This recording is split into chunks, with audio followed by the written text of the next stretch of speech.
We made it. This is part 3 of my March through October reads. This is going to be all the fiction that I've read over the past 6+ months. Alright, so first up is The Handmaid's Tale by Margaret Atwood. I read this back in high school, but given the Hulu series that came out this year, I thought it would be really great to reread this, and also I didn't have a copy of my own, and I love this cover. So in case you don't know, The Handmaid's Tale is the story of a woman who has the name of Offred, and it takes place in this dystopian future society, but not too distant future, in which women are forced to reproduce to keep the population going, basically. Like, a lot of women are infertile, and so the fertile women become servants to this upper class in order to bear children for them. It's a really great story. I actually got a lot out of it rereading it this time around. I think when I was in high school, there's just so much context that I wasn't aware of, and I think this became so much more meaningful during this second read. Definitely recommend it. I'm only a few episodes into the Hulu series, so I don't really know how it compares, but I'm really enjoying that so far as well. Next up is A Visit from the Goon Squad by Jennifer Egan. It won the Pulitzer Prize and the National Book Critics Circle Award.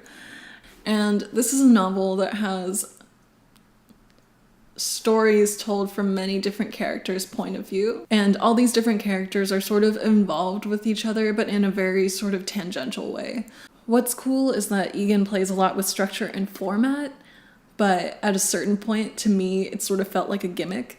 And there's one chapter in particular that I don't want to give away because it's kind of cool when you just stumble upon it, but I felt like the idea was cool, but reading a whole chapter in this style was just sort of like kind of a drag. It sacrificed realism for the sake of attempting to tell a story in this way.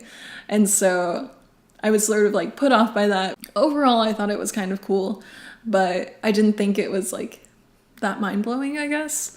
But that's just me. If you're interested in something that sort of plays around with format and style, I would recommend this. Next up is a book that I really enjoyed, and that is Kindred by Octavia Butler. This was such an awesome read because it combined science fiction with really interesting like social and racial commentary, and I was just like pretty blown away by it, honestly.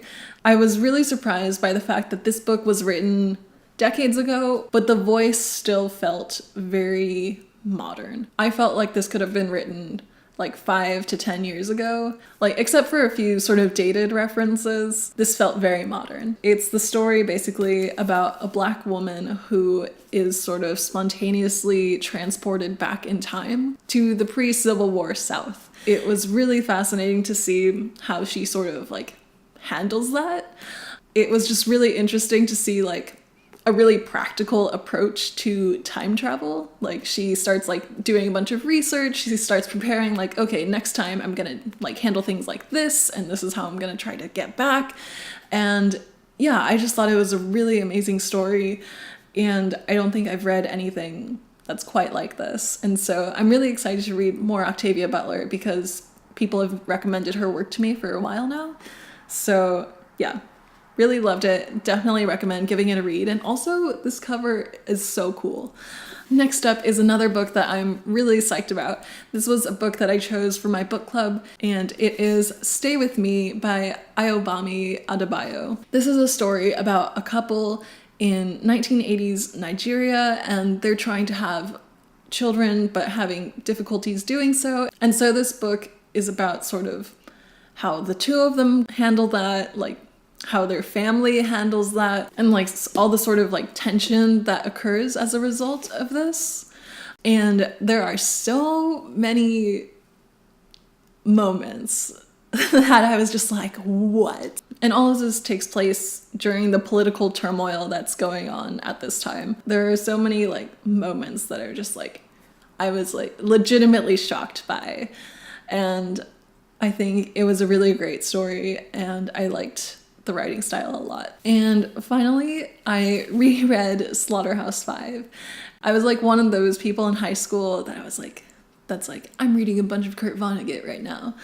And I wanted to revisit it to see if I would still like his work, and I do. I still really enjoy this. Oh, you know what inspired me to reread this was I watched Lost this summer, and I don't know if giving Lost spoilers can be a thing at this point because it's been out for like a million years, but basically a character goes through something similar to what the protagonist in Slaughterhouse-Five goes through, which is he becomes sort of unstuck in time and is being transported into different points in his personal timeline. I thought it would be really interesting to read this, and I still really like it. I think it's still really funny, and I'm still a big fan of the writing style, and yeah, it's made me want to go back and reread a bunch of other Vonnegut books that I have. I'm digging it. I'm digging it, guys. That's all the fiction that I've read March to October. But let me know if you've read any of these, and let me know if you've ever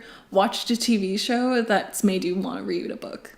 So that is it for my March through October reading wrap-up bonanza. It was really great to catch up with all the stuff I've read. Let me know if there are other TV show moments that have made you inspired to read a book, because I haven't read much on like Lost forums or anything, but when I watched this character's development in the show, I was just like, this is just like Slaughterhouse-Five. So I'm wondering if there are other TV shows with moments like that you've seen. Thanks for watching if you made it through all 3 of these, and I'll see you next time.